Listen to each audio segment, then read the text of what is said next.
So I'm here with Dennis Runkle, founder of Wealth Management Accounting, and Kris Hannah, partner and advisor for Wealth Management Accounting.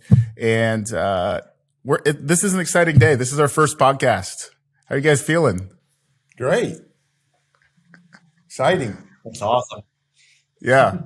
Involved.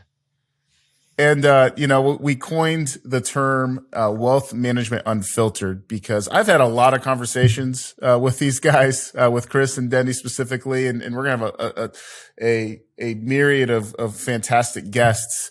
And it's really who they are. It's Wealth Management Unfiltered. There's a lot of noise in the financial services space, in the wealth management space. There's a lot of confusion. There's a lot of, I would say, unethical, communication going on. And whether you turn on the news or see what's on social media, or even sometimes advisors, not our advisors, but other people that say they're advisors or agents. And so this podcast exists to be that filter. And in a way, it's Wealth Management Unfiltered. It's going to cut through the noise. It's going to be focused on truth. And we're going to tackle those issues head on. And that's what I'm most excited about with this podcast. So before we dive into in the topic we're going to talk about today is why wealth building is so hard. I mean, we can do a whole year-long series of why that's so hard. But I want to introduce the two guests today, and really you'll see Dennis in Denny, I'll call him. We decided we're going to call Dennis Denny. Some people call me Jason, call me Justin, whatever works. Denny is the founder of Wealth Management Accounting. He's been in this industry forever. And folks, he doesn't need to be doing this. He could be on a yacht or sailing the seas, golfing every single day. But he is here because Denny is passionate, he's focused, and he has a purpose. And I don't want to steal your thunder, Denny, but tell me, just tell me a little bit of your story. We want to introduce you to the audience and the listeners and the watchers on YouTube and all our channels. But tell us, why did you get in this industry? Primarily because of a bad experience as a business owner back in the late 70s, early 80s, where I had a very successful business and ran into some issues where you have a question and you can ask your attorney. And my attorney was a very good friend, longtime relationship. CPA, the same thing. His name was Dick. Dick was awesome. He'd been with me for years. And then my financial advisor. And what I ran into is the same question ended up with three different answers that almost never said the same. They were all unique and different and coming from their perspective. So it's not that they were wrong, but it left me in a position, okay, which one do I go with? And unfortunately, you're confused, so you do nothing. And nothing is always the wrong choice. So as I got out of my business and got in the financial planning world, did all the things, trained, my first year or second year in the business, I made the $1 million round table, doing everything successful. But as I applied it to my experience where, wait a minute, am I here selling a product? Which is always good. In other words, somebody that has life insurance and unfortunately dies, the life insurance is a pretty important piece for that family's survival. So is that wrong? Absolutely not. But that's just the start of what the client needs to create wealth, not the cure-all. So through a series of experiences, I kind of moved out of the industry, just not comfortable, and met a CPA that made me a challenge as I'm asking him, a very prominent CPA that had retired in Fort Wayne.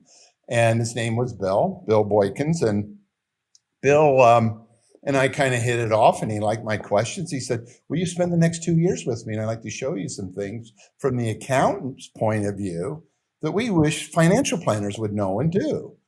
And I go, yeah. So I was able to do that and had a mentor spend 2 years where I met with him weekly if not daily. And then we had a long-term relationship. And the first thing he was expressing to me is people don't understand asset protection. So what is the point of building a whole bunch of wealth if most business owners know that something could happen, a lawsuit, somebody fall on your property, and all of a sudden everything you work for can be gone. He said, so the first thing is you need to establish a solid foundation of asset protection. And in that time, he was explaining the values of a family limited partnership, which now has evolved into a family LLC. He said, so each one of your people that you really care about, you need to be explaining the virtues. If you create together wealth, because it's always together, it's a client with the advisor, but inadvertently they lose it. And he said, so once you establish that foundation, the next thing is tax planning. Do you realize, Dennis, how much tax planning can affect wealth creation? And I go, no, that was never talked about. And it's not talked about still. It's remarkable. Well, there's a lot of claims that it happens, but that's a whole nother topic. In other words, yeah, we're going to have a whole podcast on that. Yeah, don't worry, folks, because I already wrote down like so many follow-ups. So my frustration with her, well, Bill, okay, I'm not a CPA. How would I work with a CPA? And this is fundamentally what the problem is. The advisor, no matter what his best intent is traditionally, it's very hard for a financial advisor and a CPA to work together to communicate. Now, this isn't a once a year thing. That's the funny part of it is most people think if my advisor and my CPA discuss my tax liability once a year, unfortunately, there's another very prominent book out there called The Perfect Firm, which is written by CPAs, and they use this quote, are you reporting history or making history? Reporting history is where you are taking all the data from the previous year after January 1st and putting it on the required government forms. So Bill says, so what can you realistically do for tax planning? Nothing. He said, tax planning has to be active, start January 1st of the current year, and then you have to create the tools, which just happens to be a family limited partnership is a phenomenal tool for not only asset protection and estate planning, but tax efficiency, tax diversification. So wow. Of all my training and everything, I never heard those words. What? So it was an epiphany. It was sort of a turning point. Absolutely. And so that in the early 90s kind of dates me here. But literally, Denny, I think I was in diapers in the early 90s. I'm trying to think. And we have Kaylee, one of our producers, on too. I don't know I think she was in diapers too. So, but it's remarkable how much, not much has changed in 30 years. No. In fact, it's become, I guess, harder because of all the misinformation. So and let me bring to a point that is very, very current, meaning the, public announcement of another 87,000 IRS agents and almost the panic that creates. So we didn't have that panic then. So it actually just in the last week was with a very large case because, people come to me around the country. We're in, I don't know how many states Kris would know, but maybe a dozen. And that's all people that have sought out problem solving options that they weren't being given. And that's all we go do is wealth management accounting. We help make sure the client is aware of all the possible solutions. We're not saying, oh, you have to do this or you have to do that. And then a lot of clients don't even know what those solutions need. So most of our whole point of view is education, where the client knows his options. And then if he asks us which is best, but we always want two.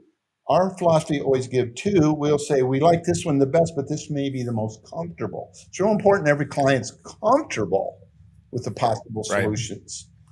And most of the time they kind of go with us, but many times they don't, and that's perfectly okay.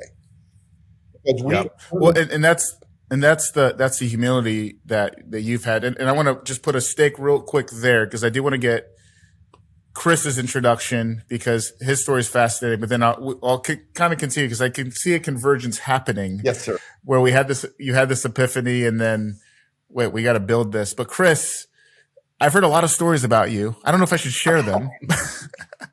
Go for it. But how did you get into the industry? Why are you here? Well, first I'll say I ran into Denny's epiphany, and then I'll circle back to the beginning. Graduated from Oral Roberts University with a finance degree because I like the idea of accounting, understanding taxes, but I didn't really want to become a CPA or do the actual accounting work. So I moved over to a finance degree, which is much more into the financial planning area, talking about investments and planning and even estate planning. And I said, yeah, this is more what I like to do.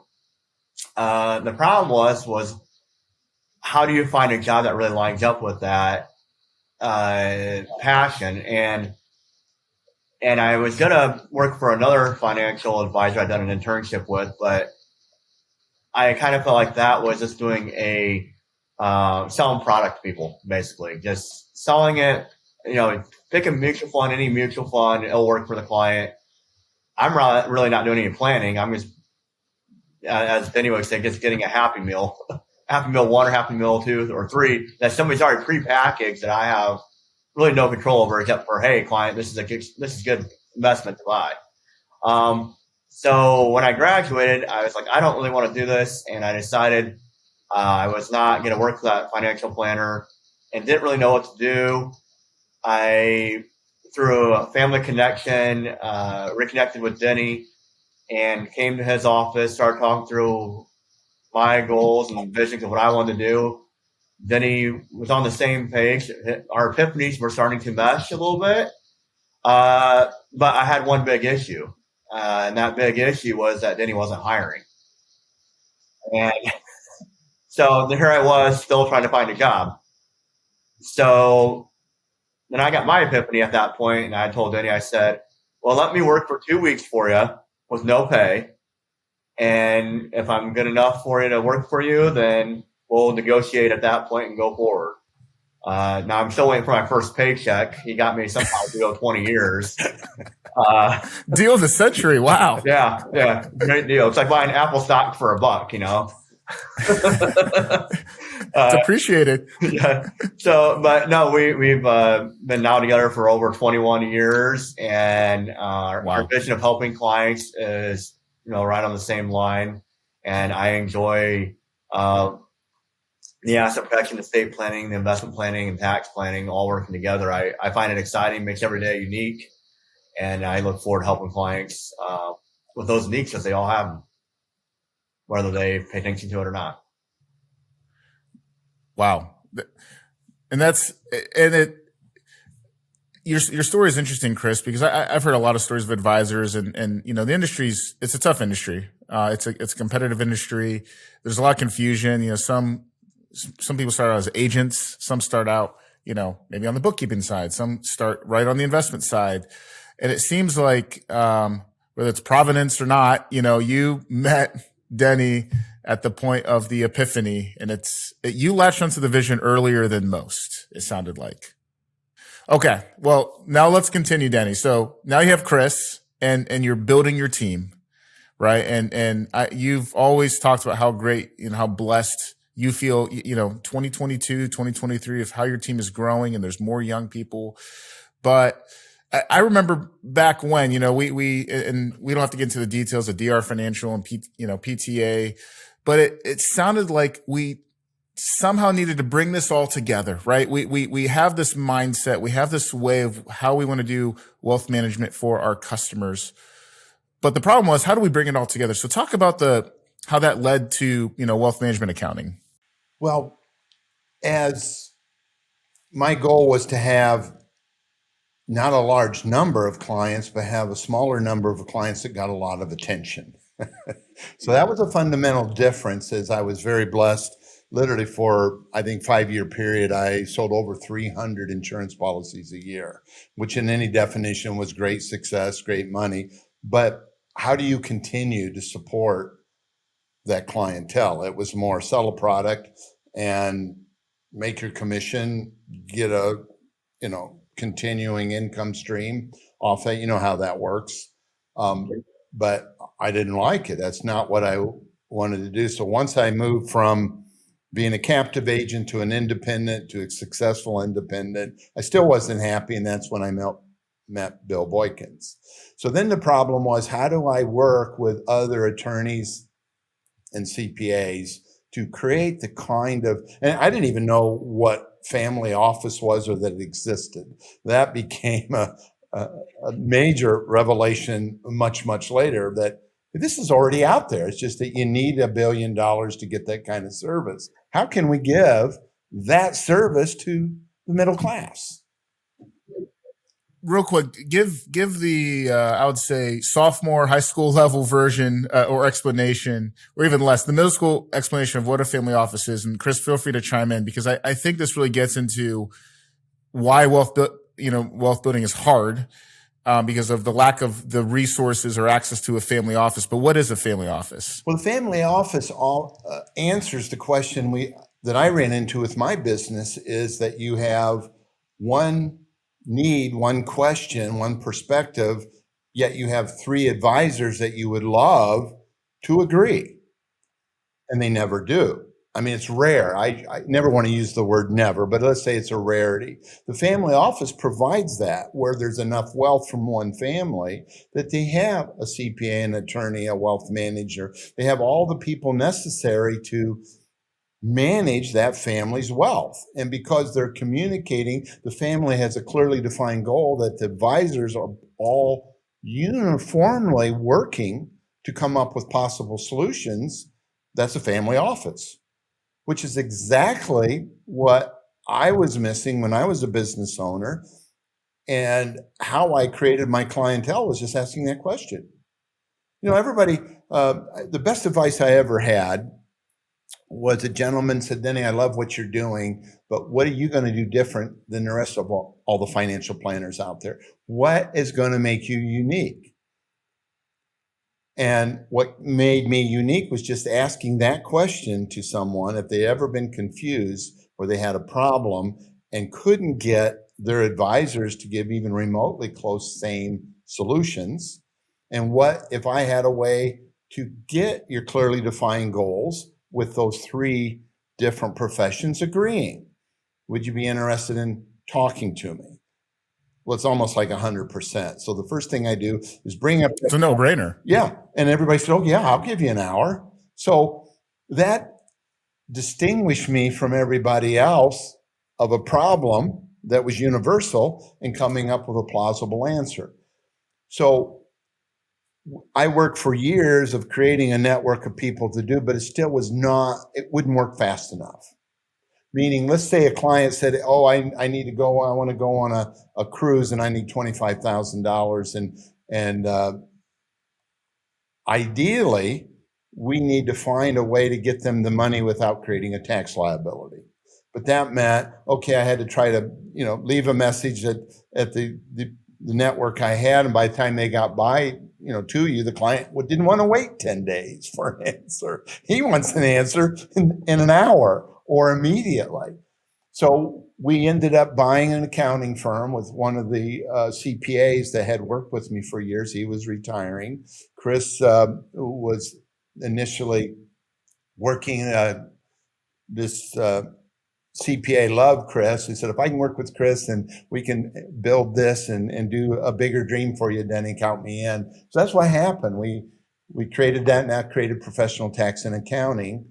And I think that was 2006 that Wow. we did that. A couple years before the crash. Yeah. Timing.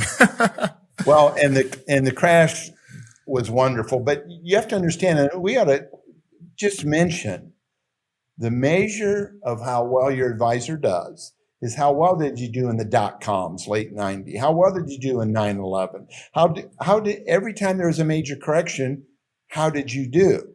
And 2008 was one of the most severe, of course. So our clients experienced a little decline, but we had I don't think our average was 5%. We might have had a few at 10, but the majority of people in the same boat were at 50. Wow. That is the measure of how well the system works, is how you did in the downturns.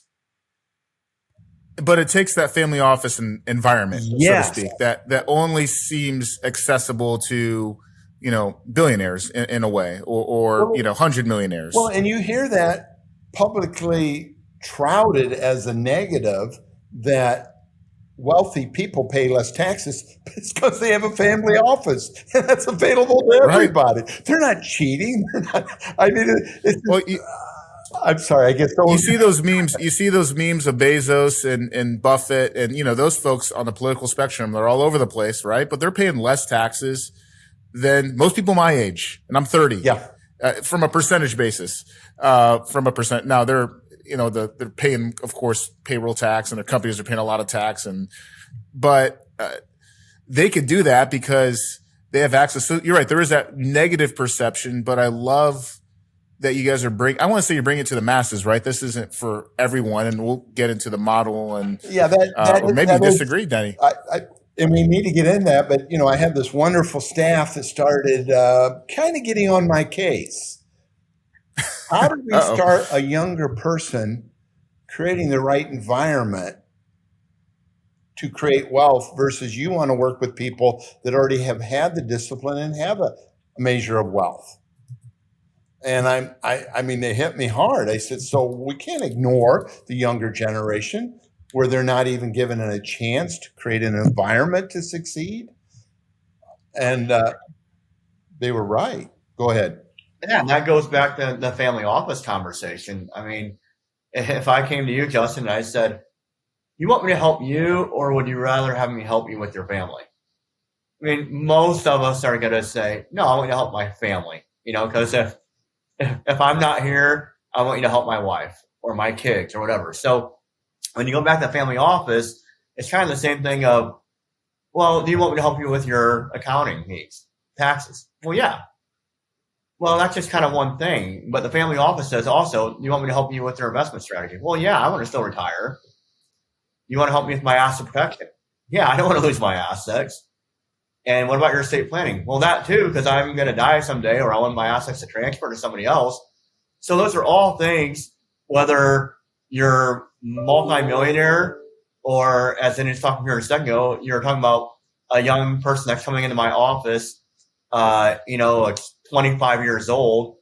And just like yesterday, I had a young Amish client call in and said, I want to know more about this overfunding life insurance, because he wants to create a investment. He wants to have some insurance, but he wants to create an investment plan for the future that can help with his taxes, help his family out, and help with his retirement income. And by having this, I want to say, family office plan, I can help with all those areas and understand it and communicate it and help the client understand it, that they know how this is going to affect them and improve their family life, not just only themselves. Well, it's a remarkable approach. Yeah. Well, I might interject, Justin. Something that has been a windfall for us is this whole reducing of client service. In other words, we've all been on a phone. I bought a new HP computer and it just crashed. It isn't even 6 months old. Finding a number, waiting in line, then actually getting somebody that spoke English was a miracle. And I had it. It happened. And I'm going, how is it that we have resolved ourselves that we only have to wait on the phone for 40 minutes? We spend a half hour trying to find the line and actually are blessed when I can understand what he's saying. And that's nothing against anybody from, no knock on immigrants. No, trust me. I'm Filipino. There's a lot of those people, and I'm the same way. Like, I want to talk. First of all, it's like, why am I call treed? Like, why can't I just talk to someone? I picked up the phone and tried calling Kris the other day. It's like, oh, he answered. That's remarkable. That is obviously a very hard level to maintain as our company keeps growing, but I'm totally committing it. You talk to somebody, a live person that can literally get you to the person you need, or set an appointment to be called back at your convenience.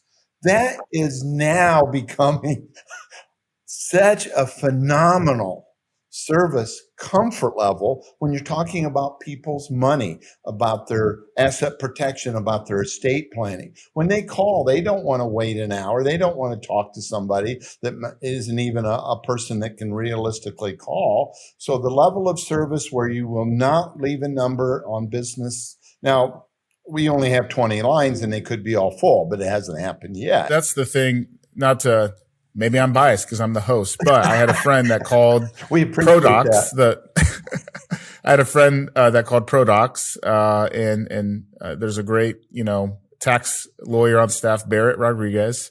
And Barrett is like about to have a baby or something, and has obviously informed his clients. And this was like 3 days before the baby came. My buddy called him, and like within 6 hours, called back. And I was thinking, dude, aren't you about to have a baby? Like, you gotta get the go bag ready. But there was relevant things, and the employee tax credit, a retention credit, right? There's things, and that's what I love. And I've been in this industry and worked for other firms, and there's sort of, you guys develop the plan, you have the family office atmosphere, but then you stay relevant and current with the code, with all COVID brought a myriad, right, of tax wealth building opportunities. Yes. And you guys were right on top of it. That is a perfect example. The employer retention credit that I would say, 80% of the clients that we have to get over the battle of, well, my CPA said I didn't qualify. And they do. And we're talking about tens, if not hundreds of thousands of dollars that an uninformed tax preparer just said you don't qualify. We have Barrett as a tax attorney, read the code. He's actually prides himself on becoming an expert on every single government opportunity for the small business owner. And then to have uninformed, trusted people. I mean, Kris, we're approaching $3 million now just in helping clients get money that they were told no. Right. And most of them didn't even realize that, some people didn't even realize that program existed. We were able to work with Barrett and our team to get a process in place, communicate to clients. And I find it really interesting because for months, you didn't hear about this, honestly, really anywhere in the media or any place. And, COVID now that all kind of happened, I think, late 2020, maybe early 2021.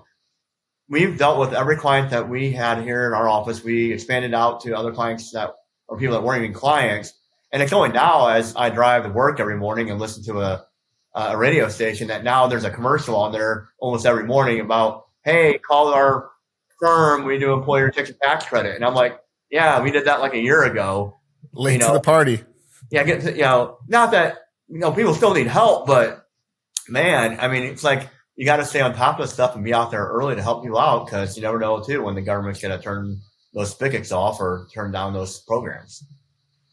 Right. Well, and with that, Justin, the new things obviously can take a while for advisors to catch up to.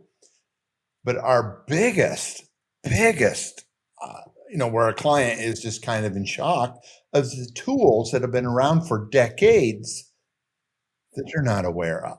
So on one hand, give me an example. Give me like a practical example. A charitable remainder trust, been around for 100 plus years. How many people are aware of how that trust can build family wealth and bless a charity? If you ask 100 people, you wouldn't have one. Why? It's a very common, long time tool. And I want every one of our clients to know that possibility. Now, it may not fit, but they're not even aware it's a choice. That's what bothers me. Then let's go to the family LLC. They're not aware that this technique is out there and been out there for decades. Oh, let's go to the IRA rescue. How many people understand that they're building up a time bomb, which is out there in numerous books, but how many advisors even separate qualified money to non-qualified money? You know how many clients have known that term? Well, I've been with an advisor for years. I said, well, how is your qualified, non-qualified ratio is? And he says, why don't you speak English? I don't even understand what you're talking about. So it's those kind of things that we want to make clients aware of and plan ahead. Not only wealth accumulation, but how are you going to be able to use your wealth in the best way? So in fact, Kaylee's come on and had a grandfather, if I may, Kaylee, and if she's not on our thing, but she's, I've been blessed with her. She's our producer behind the scenes, but she will be on one of these podcasts very soon. So she came to me and we talked about the IRA time bomb, and she was talking to her grandfather, and he said, my grandfather was just talking to me about, I'm paying more taxes than I've ever paid in my life because of the required minimum distribution for the rest of my life. How did I get in this mess? and Kaylee says, we were just talking about that. My grandfather now is stuck there. Who is aware that potential bomb at the tail end of your life is just waiting on you when you thought you were doing your planning? So we got the time bomb, we got the Medicaid spend down, we have asset protection, the family. I mean, you open a can of worms. There's so many things that I can tell you that is well documented, books written, and yet 99.9% of the people weren't aware that they were a problem, much less possible solutions. Right. So there's problems and there's solutions we're not even aware of. And Kris, maybe speak to this. It feels like without that family office environment and that cohesion, it's really hard to actually get there. Because I know there's a lot of well-intended CPAs and advisors and lawyers, and I would say like within their silo, they're doing the best they can. But with our model, we can find those. But talk about that. Talk about how it's just more effective for the customer with this cohesion. Yeah, so it can be very efficient, and it's a natural conversation. So the other day, I had a client come in who has recently retired from General Motors. He's had a huge pension, retirement plan, and made a 6-figure income. And as that money comes in, he's looking at his retirement account. He's looking at his income, and now he's retired. And he looks at me and says, I have all these IRAs, and I know, like everybody else, there's an age out there that I got to start taking the required minimum distribution, and that's at age 72. And we talked about that, and first he's really excited about how his investment portfolio has performed in this recent downturn with the inflation and the market going down about 20-30%. Through our conversation, he's down, we figured, less than probably 7% on his portfolio, while everybody else is down 20 and 30. So he's super excited about that because of our risk ratio. Our safe investments have not allowed him to lose any money. And working with a broker that we work with has helped him reduce his risk and still have growth on the market side as well. But the next conversation was, hey, I know at 72 now, I'm going to start taking my RMD, and this guy has quite a few, I would say millions of dollars in IRAs, and he realized he's going to pay or have income come out maybe 70 to 80,000 a year just on his required minimum distribution, which means his tax liability is going to start increasing. Right now, he's in the sweet spot where he's just kind of living off his investments a little bit, market, and a little bit of Social Security. But what we realized in our meeting the other day is that we could pull out about $40,000 in this year for 2022, and we're getting near the end of the year, and stay in the same income tax bracket that he is in right now without going to a next tax bracket, because he knows in 2 or 3 years when he turns 72, he's going to jump at least one bracket, maybe two, because the IRS is going to force him to take out that required minimum distribution, and he's got no control. So right now, as having a family office and what wealth management accounting can do is that we can help that client look ahead and jump from a conversation of my risk in my portfolio to how am I going to handle my tax liability, and understand that whole concept. Because in a lot of other firms, they may talk like they understand that, but they don't have the reality of all the other stuff that happens under tax return. They're going to say, oh, you need to go talk to your CPA or accountant, and that's where the conversation's going to end. With wealth management accounting, I have my background, and for years working with an accounting firm and helping one grow, I have a lot of knowledge in the tax returns and the tax liability. And if I don't know something, within a minute, I can call down to my CPA, have him come down and he's qualified, they're qualified to have that conversation more in depth than I am to go through that. And that's very efficient for a client versus, you know what, you got to call your accountant now. And hopefully you as a client who does other things can explain how your tax liability, how your income should come perfectly to your CPA who really has no idea about where your investments are. That becomes almost an impossible task. It boggles my mind that this isn't normal. Like I view it as if, a contractor building a new building, if the plumber and the drywall person aren't coordinating, the drywall will go in before the plumbing. And say, oh, wait, we have to go backwards. And it seems like that's a lot of, going back to the tax example, we're just looking at past history.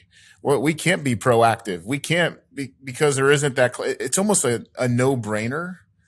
But I also understand it's hard to bring all these people together, right? WMA has the talent, now has the experience. They've been around. This isn't a Silicon Valley tech startup.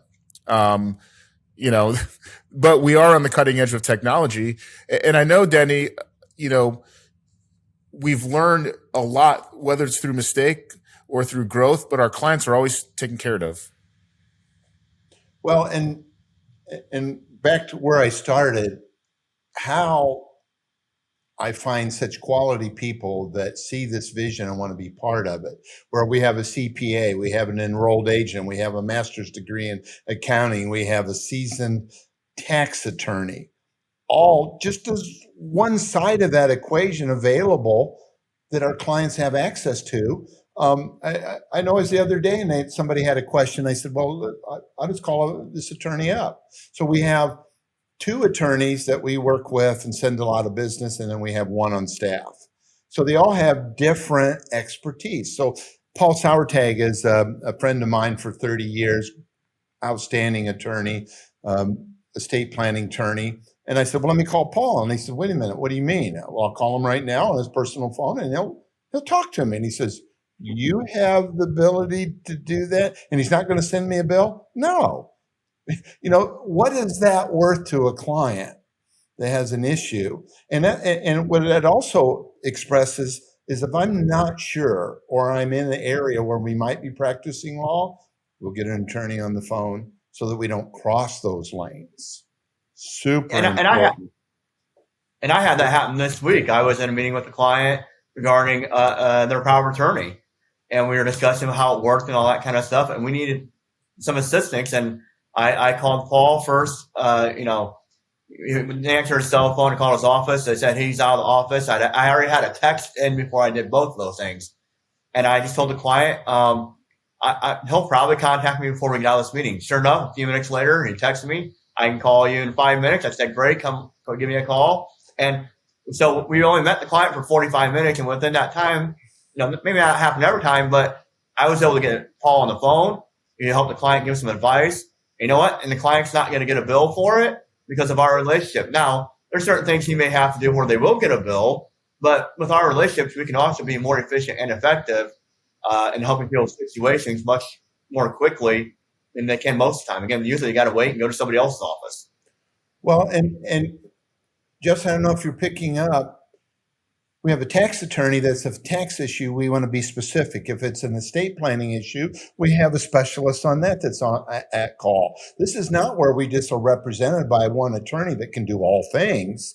This is where we're specialized. That's the difference between a CPA and enrolled agents. A very talented accountant. We have Dawn Gwiff that is running our bookkeeping department. It is phenomenal. This is so far above normal bookkeeping services.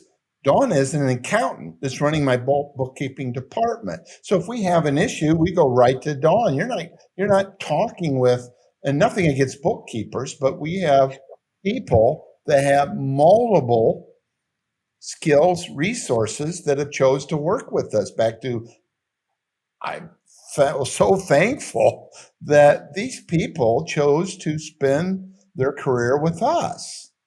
And they see the vision and they love it. They're here because they believe in what we do. It's not a job. Yeah. And that I love that. I think our clients feel that. So yeah, and I want to make sure that we're expressing another thing, that this here is help people to understand what we do. We don't do the traditional marketing. Our whole business plan is based on having a client feel so great, have so many benefits that he can't quit talking about it, he or she.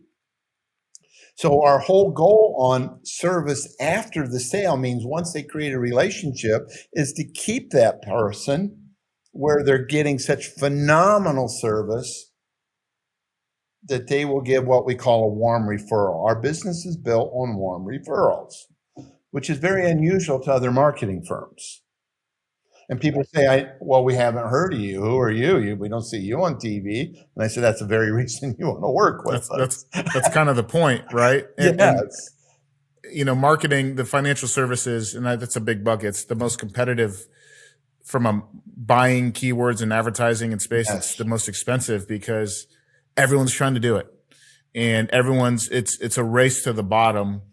And I think what WMA is doing is they're not even in that. It's a different sport. They're playing, they might be playing baseball, a dying sport. Baseball is great. Don't get me wrong. I don't know if you guys are baseball fans. Yeah. We're playing football. We're fastest growing sport. We're having fun. We're doing new things. We're changing the rules every week, it seems.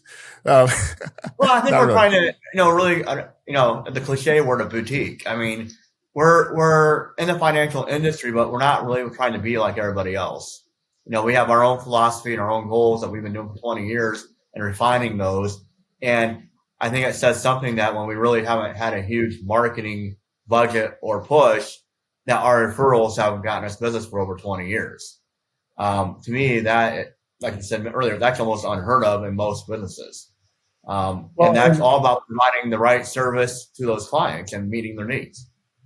But the perception is that, we are so small, we can't effectively help people. And I've gotten in a few of those conversations with clients, and I said, whoever your current advisor is, I can confidently say we're managing 10 to 20 times the amount of wealth that they are. And they're kind of, they're on this and they're not, and you're not understand. First of all, we have a long time, but we're in the billion of management, not hundreds of millions.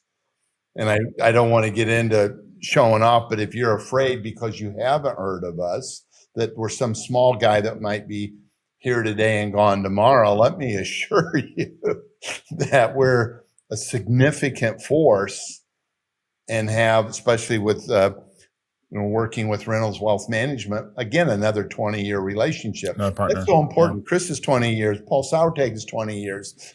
We have, I don't know how many of my staff has 10 years. We are not too good to be true, fly by night.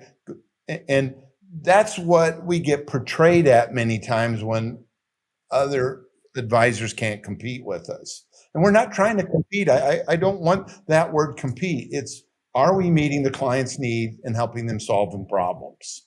Our goal is to help clients not become a national company. If through helping our clients we develop to a national company, that's fine. That's a byproduct of the situation. But I'll never say my goal is to be a national company and be recognized. My goal is to help clients, and that helps me get recognized. I'm comfortable with that. I know it may sound a little, again, cliche, but it's our heart here. It's not about that we're the biggest and definitely don't want to be the baddest. We just want to help clients out. Yeah. So I want to close. And what I love about just conversations like this, this really turned into the history, but also the philosophy behind wealth management accounting. And I think that's important for people to understand the why behind it. And so kind of in the history, picking that back up, and I want to close with the formation of wealth management accounting. But we have these relationships with people like Reynolds. We have ProDocs. We have the CPA and accounting firm, right? We have a financial. Yep. ProDocs is the. And then ProTax. ProTax, yes. ProDocs, ProTax, right? And on our website, under partners, under About Us, you can see all the partners we're working with. You can see the people behind the work. You can see the great team behind all the work and all the care. this is coming together into this umbrella of wealth management accounting. And I actually want to get into the name because it is an interesting name. You know, you hear a lot of wealth advising, wealth management, you just hear advising, but I thought it was interesting when first meeting you both that we have wealth management accounting. So talk about how that's all culminated into that umbrella. My wife actually came up with that name because we were struggling on how we can be different, but people recognize what we do because of what you said. Everything has wealth management, wealth this, wealth. And what was so great about wealth management accounting is, well, how can accounting create wealth? You know, the name of it all of a sudden says, okay, the accounting, the tax planning, is that a significant way to manage my wealth and important? And so having accounting as part of wealth management is exactly illustrates what we're about.